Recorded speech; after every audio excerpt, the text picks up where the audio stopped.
今年嘅2月，我同大家分享過我嘅1萬英鎊 ISA 投資組合。當其時組合賺咗1000幾英鎊，回報有20%添。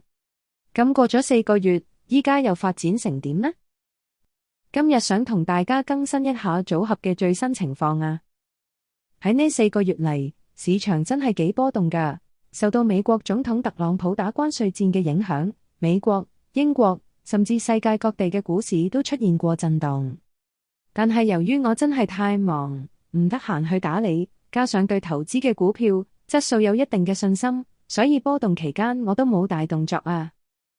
好彩之後市場慢慢回穩，甚至有明顯嘅反彈添。到而家組合嘅整體回報去到40%多，賺咗2000幾英鎊，自己都有啲意外，又有啲開心㗎。可能大家會好奇，我做咗啲咩先至可以咁樣反彈呢？老實講，答案係冇乜特別做嘢，因為真係太忙，平時都冇時間特登打理。不過本身都係想長線投資，信自己嘅選擇，唔使事事都要即刻喐手嘛。呢段期間我唯一嘅一次操作就係組合入面嘅 Hargreaves Lansdown， 佢俾一間私募基金收購咗，仲私有化埋添，派翻啲現金俾小股東啊。我就用咗呢筆錢轉手買咗少少倫敦證券交易所嘅股份，覺得交易所呢啲金融基礎設施都算比較穩陣，又有增長空間，可以當作係長線嘅投資。當然比起香港嘅港交所就冇咁刺激啦。而家組合仲有16隻股票，除咗一隻藥業股阿斯利康之外，其他15隻都仲係賺緊錢㗎。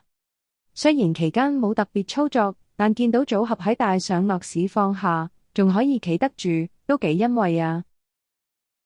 呢4個月嚟，表現最突出嘅就係金礦股同銀礦股。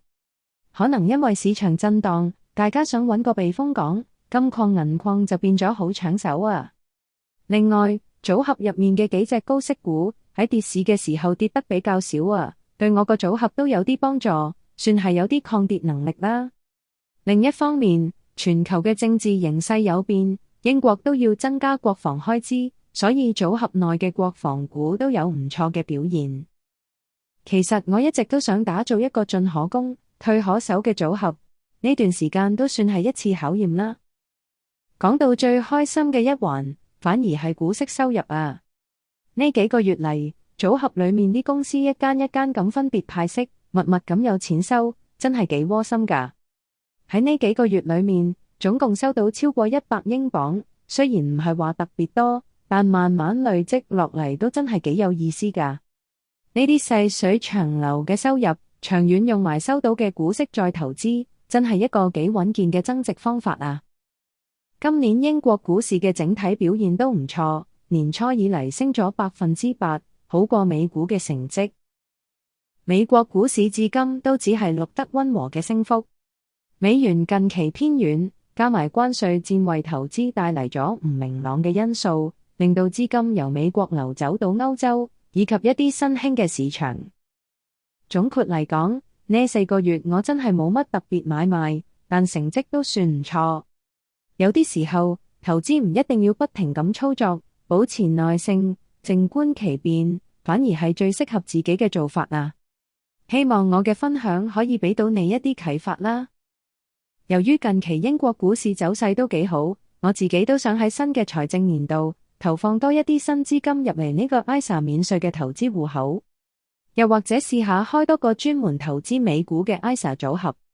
到時如果有新進展，會再同大家分享下，睇下表現會點樣啦。